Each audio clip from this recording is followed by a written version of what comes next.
Was good, YouTube? I just woke up. That's what I kind of look like it in the face.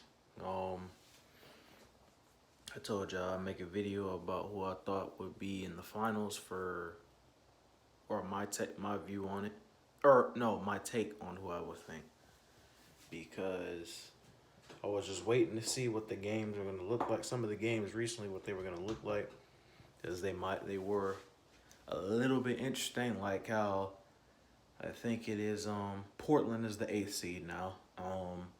I don't expect them to go far. Even with Damian Lillard going off and him having, I guess you could say, his full supporting cast back, I'm not expecting a lot out of them. Because, and even though my team is not in the playoffs this year, because the Warriors are usually the ones who take out the Trailblazers or the Pelicans, but the Pelicans are out.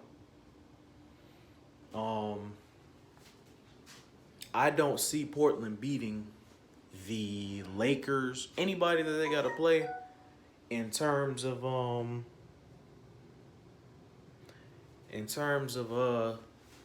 the East, not the East, the West right now. Whoever is in the playoffs, they are more than likely more stacked than the Trailblazers are. Like if they go against the Nuggets or the Clippers or the Lakers, God forbid, they're gonna get killed. It's not even close. Damian Lillard has a history. He can talk. He can do all the talking, but not proven like that. Last year, Dame got to the conference finals for I think the first time in his career, but it's getting harder each year to even get to that point. And this year, it's still the same thing. And I know about the beef between him and Paul George right now, or not the beef, little competitive banter between him and PG and Patrick Beverly. If they go up against the Clippers in that matchup, um, it's too many options the Clippers have. I don't see them winning that matchup. Even if they have Nurkic and old boy that's been going off recently at defense and stuff like that, they still not killing them like that because Patrick Beverly Patrick Beverly's gonna have a hard time guarding Damian Lillard. If it was just him by himself, that'd be pretty hard. But Damian Lillard is gonna have to go through because I'm not even counting CJ McCollum. I'm not counting CJ McCollum because he's a. I'm gonna look at him. He is a non-factor to me. I'm gonna look at him as a non-factor in this because they got Nurk back. Nurk and Dame are the two stars to me that are gonna have to be focused on in this matchup. On top of if anybody a sleeper third would be I forgot his name, but the guy who's been breaking out recently. I think that was a second rounder, but he's getting his minutes right now. I don't know his name off the top of my head, but I think I know who I'm talking about. But yeah, they got a lot of bodies to throw at Dame. And the way the Clippers are set up is very similar to how the Warriors were set up last year with all those bodies they had to throw at him. Dame's not gonna if CJ doesn't come through, or if CJ and Nurk don't come through, they're not winning that series. Dame can talk, but talk is cheap if you can't back it up. That's how I look at it. It is cheap. And Dame's not a proven. You can hit all the clutch shots you want in the regular season. That's good. But it's not going to matter if you don't get to the playoffs. And if you do get to the playoffs, it's really not going to matter if you don't come through in the playoffs to get to the Western Conference Finals and then get to the finals. So it's like there's levels to it. You can hit all the clutch shots you want in the regular season. It ain't going to mean nothing if you don't make playoffs. If you do make the playoffs, okay, you got to make the semifinals. You got to make it to the big stages first.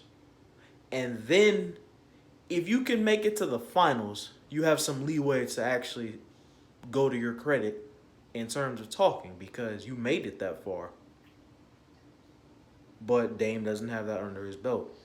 The best point guard in the league this year, because my team to win the finals. I don't want to say the Lakers off the rip. I really don't, because I feel like that's just it's too typical. But it's between three. It's between them, the Clippers, and the Raps for me. Personally, I do think the Raptors have a chance this year to win, to repeat, because the Raptors, when everything is clicking, the Raptors' defense is the thing that gives them the edge over the Lakers and the Clippers to me, because they might not have a defense player. They might not have defensive player of the year material, but they have a lot of versatility and a lot of defensive schemes to throw at teams because of their combination of what they got. And that is what I think, that's what helped them beat the Lakers earlier this season or recently. And then with the Clippers, for first of all, for the Raptors, if they do get to the finals, for the Raptors to actually pull off a dub, if they end up going up against the Lakers, I'm gonna go into the two different matchups. They have to slow down LeBron, which they've showed they could do. And they gotta hope that AD is off his game, because I've already seen recently that if you take LeBron out the game, that's the Lakers offense right there. Even though AD is a great superstar, he's not a proven leader. He's not. AD has been getting to the playoffs almost year after year, but he's falling short every year. And some people try to tell me in the past, oh, he didn't have enough help. Man, he had plenty of help. He had just enough help to go far. Because the Pelicans, when he was on the Pelicans, they knocked out the Trailblazers before. And they've been a decent nightmare for most people. When they had DeMarcus Cousins, they were especially a mismatch. That year they had Boogie in 2018, they could have won the finals if he was healthy. They had a chance to go there. But to say that, some people to tell me, oh, you don't have enough help. Drew Holiday is an all-star. Let's remember that. He's a slept-on one, but he is an all-star. And the pieces that they had back then worked well enough to where they could make it work and go far. Now, personally to me, I feel like if AD would have stayed on the Pelicans and they miraculously still got Zion while he was there, they're automatically getting to the playoffs and going somewhere. That's just me. He could have been the obvious leader of that team, or showed he could have led the team. And then, who knows what type of damage they could have done, because Zion in itself, even though Zion has been terrible on defense, because I've been watching them games, Zion is great offensively, but he's terrible defensively because he can't stand in front of anybody. And I feel like in the offseason, he'll get his conditioning down and better weight control, because I feel like with the break, it was rushed. Everybody had to rush a little bit into things, and I feel like he's one of the people that rushed into what he was doing. So when the offseason comes, or the offseason has came for him, basically, because they're not going to the playoffs, he's got time to get stuff in check. So I hope he takes advantage of it. But as far as offense go, if Anthony Davis is there, you automatically have to worry about him and Zion. And then if they somehow still got Brandon Ingram in them, that's contention. That's a contention team right there. So yeah, with the Lakers, if the Raptors slow down LeBron, they win the game. It's that simple. Because they're not gonna have any chance of beating the Lakers won't have any chance of beating the Raptors if LeBron can't go off. And I know LeBron has been doing his own version of talking recently. Everybody is on the LeBron train in and out of themselves lately. Or most people are. But he's been doing all this damage in the West. Even though people said, oh, he wouldn't be able to do that if he was in the West at first. I thought that too at first. That was me kind of lowballing him, but I'm not lowballing him no more. But if he cannot come through and win this time, or win a championship this year, because there's a lot of stupid analysts that have been giving very retarded takes on where LeBron's standing is right now. And them analysts really need to self-reevaluate their lives in how they're going about the takes with them. Even if LeBron gets a ring this year, that is not going to put him over Michael Jordan as the GOAT. As a matter of fact, it's going to take a long while for somebody to reach those shoes, because whenever these analysts try to mention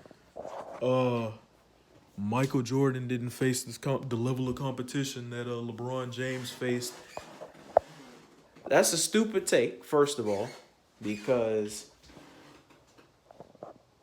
Michael Jordan has beat multiple 60-plus win teams before, for one. And LeBron has not went against that many 60-plus teams also at the same time, because I'm trying not to stutter so much. But he hasn't went up against that many 60-plus teams. If anything, the Warriors count as the best. That team, I can give them the credit for that. But back when Jordan was playing, the Pistons, the Knicks, the Magic, the Rocket, a lot of teams back then it was quite a bit of teams that got at least 60 wins or at least 50 wins that Jordan had to go through on his way to his rings. And none of those were cakewalks, because back then it was really tough to even get to the playoffs in the first place. So that's stupid to compare. On top of that, looking at their whole body of work, when you're talking about LeBron's case for being the GOAT, LeBron can have all the stats over Jordan that he wants, but at the end of the day, if the stats don't accumulate to winning as much as he puts out, then it doesn't matter. Because obviously he's got some of the accolades. Matter of fact, not even that, because Michael Jordan has Defensive Player of the Year. He's got 10 scoring titles. LeBron does not have a Defensive Player of the Year. He came close to winning one in 2013 to 2013, I think. Marc Gasol beat him out. He does not have more. I don't think he has more all defensive first team selections or any defensive team selections over Jordan in the first place. And then you got the 10 scoring titles.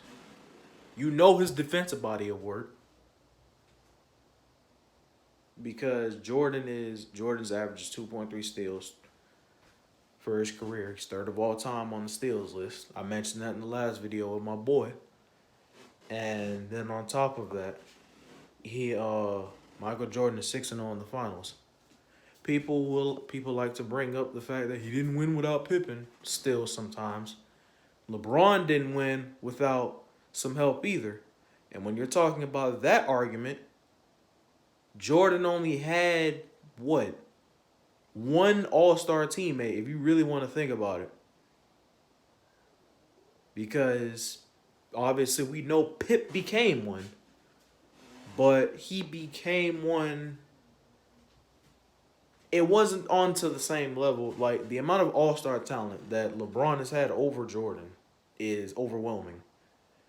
Jordan stuck with one person basically his entire career. He basically groomed Pip, and that's what he stuck with. And then when they got Rodman, when you look at the level of what they claim to be an all-star today and back then, Rodman became an all-star, but his impact was in a different field to what Scotty and Jordan's were. Like the Bulls' big three, obviously they were all stars, but if you put Rodman in today's era with that, I don't know. He might still have the same different impact on rebounding and defense, but I don't think they would.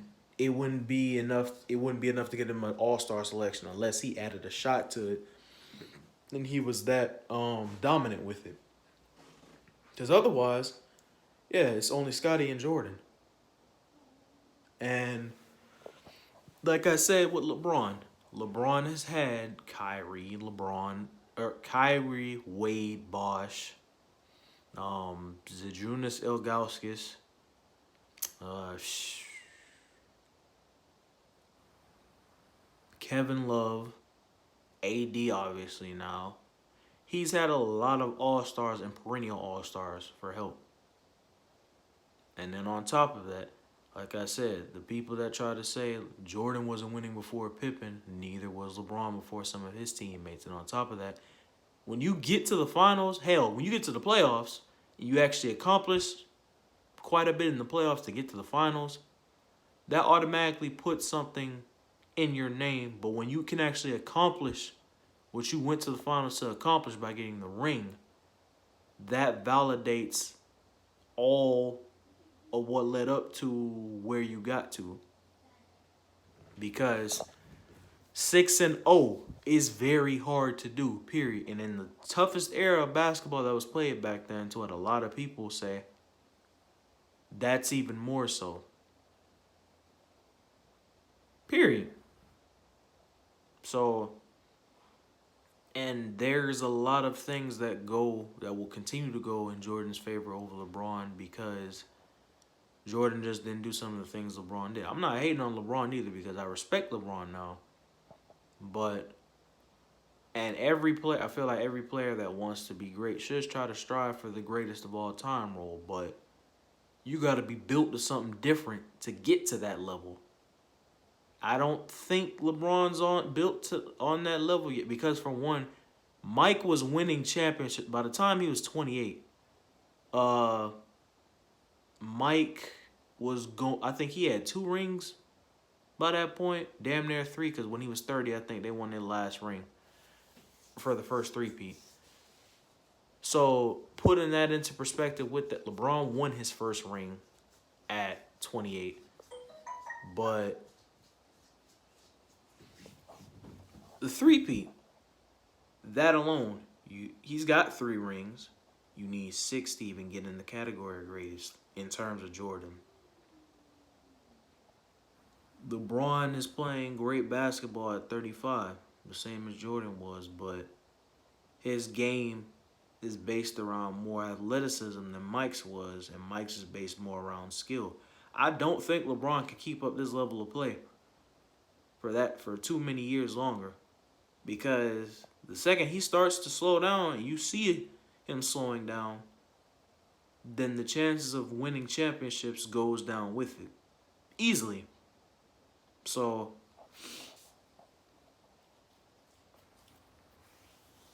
that's why I say with that matchup, I got the Raptors. Now, if the Raptors end up going up against the Clippers, I think what's going to determine that matchup, because for one, the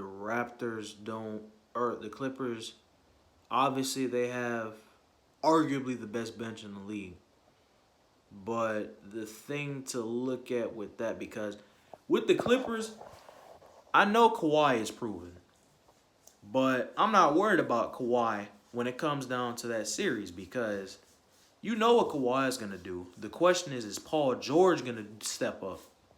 Because the 2 stars of the Clippers, obviously, are Paul George and Kawhi Leonard. Now, as we know for the majority of his career and last year, PG can do all he wants in the regular season. Doesn't matter if you don't do it in the playoffs to get to the finals. PG got eliminated in the first round last year. Russell Westbrook is better help than Patrick Beverly if you're looking at point guard talent. And they had a solid chance to do a lot of things. Some people say he was injured and stuff like that. Okay. Take that into consideration.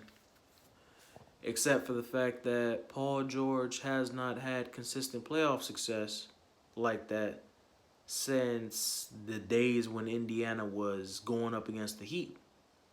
And they had chances to break through back then, but they didn't even break through back then. And he was still young and up and coming, but you get the experience. You think you'd see a breakthrough at some point, especially with what the team is now, because Indiana now, since PG has left, they are a dark horse contender in the East. Because looking at it, when healthy, Vic is gonna lead them somewhere. Vic, Sabonis, and Turner, they will lead that team far if everything goes right when they're healthy. Farther than what Paul George did. So I'm not entirely going to believe the Clippers are going to have a chance to get to the finals unless Paul George actually plays up to par, because if Kawhi is the only one doing something, that Clippers team is going to go down very easily. I'm not even worried about Lou Williams and Trez because, for one, if I'm a coach doing a scout report on how to deal with that team, Lou Williams is a non-factor to me because Lou Williams, y'all know how I feel. Lou Williams can score all he wants, but if he can't play a lick of defense and he's undersized and he's this old, I'm not, nah. Lou is out of there for me. No defense, mismatch. Trez, oh, you small? Mismatch if I'm the Raptors. Oh, Kawhi ain't doing nothing. That's a mismatch in and of itself. Or PG not able to come through, this game is ours. That's how I'm looking at that with those matchups. They got all those pieces, but not all those pieces are proven players. Kawhi is a proven player, obviously, because look at his resume. Do you look at everybody else all around? What else they got? So yeah, it's a little bit difficult. On top of that, what's going to determine if the Raptors win? I know Kyle Lowry is going to do his thing. If they have Wananobi, that's going to be big for them too. And Terrence Davis. If Siakam can play to the level that most of us expect him to play, they possibly can pull that series off. Because how I'm looking at that series, should they run into them, Siakam, if Siakam can beat Kawhi, that will show Siakam has taken the new role as not just the leader of the Raptors, but he will have filled the shoes of Kawhi by that point. Because if I'm looking at both of them, first of all, Siakam has more. As he continues to evolve as an all-around player, he's got more defensive potential than Kawhi, and Kawhi is not the same defender that he used to be. I've been seeing a lot of posts about that. I started thinking about it, and then I had to go look at some of the San Antonio Spurs clips. For the people that have been saying that, they are right. He's not the same defender he used to be, and not since the injury. And he's still got the IQ and the instincts, but he's nowhere near what he used to be. People are right to say that. So, yeah, that's my pick, my sleeper picks. Or my sleeper pick is the Raptors. My sleeper pick is the Raptors. Now, with the other thing I'm going to address is the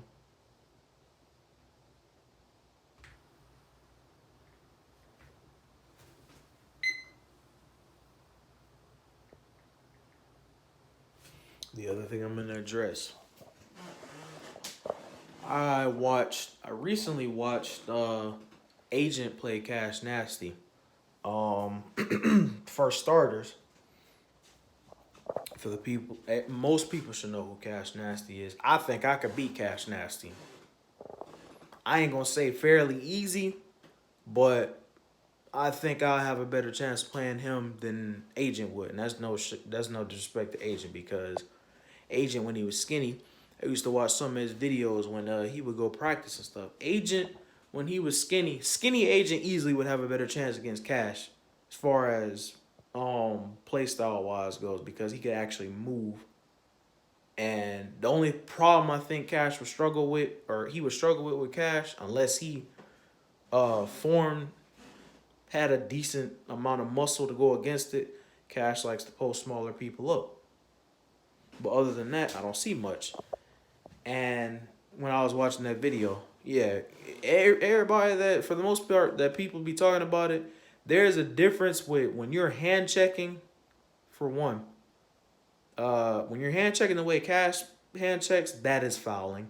There's no discussion about it. That's fouling. And Cash can say, where y'all lived in a gated community? My boy, I'm from Texas. I've grown. I was raised on that. I know what hand checking defense is.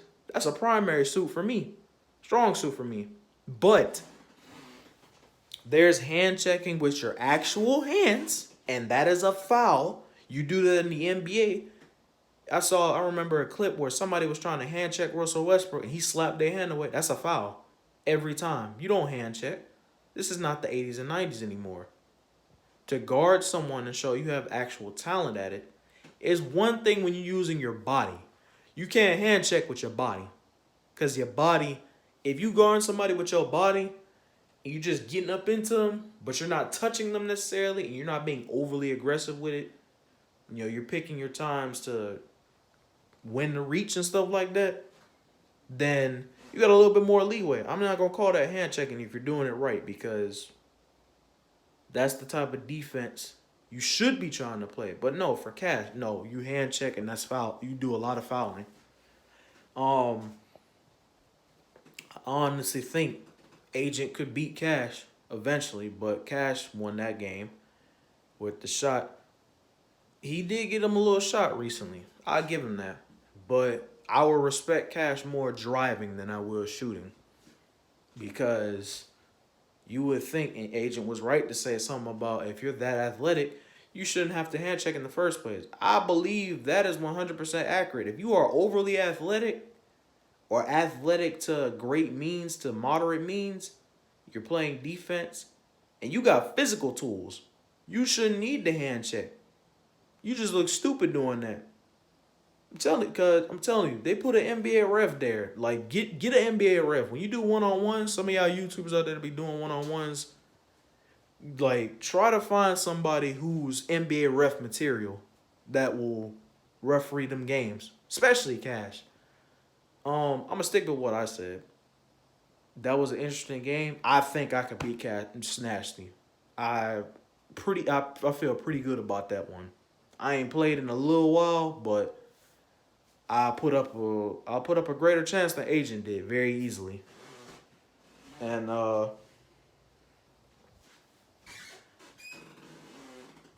maybe one day I want to see that happen one day. Whether it be now or in the future when I get in the military and I actually get my body better than what it is right now. But that's what I'm gonna end this video off with. I'm gonna be streaming later today. Adding people, man, the sub count is going up. I appreciate the support, y'all. And like I said, I'm trying to stream every day on 2K. Eventually, I'm gonna add more games into the mix to stream, but so far it's mainly 2K. And I'm trying to figure out how to use Share Factory more consistently. If y'all know how to do that effectively, please leave down in the comments some tips on how to use Share Factory effectively so I can figure that out. Because I be trying to tweak it and figure stuff out every day with it, but I'm not getting a good idea about it, but I'm trying. So that'll be the end of this video. I will see y'all in the next one.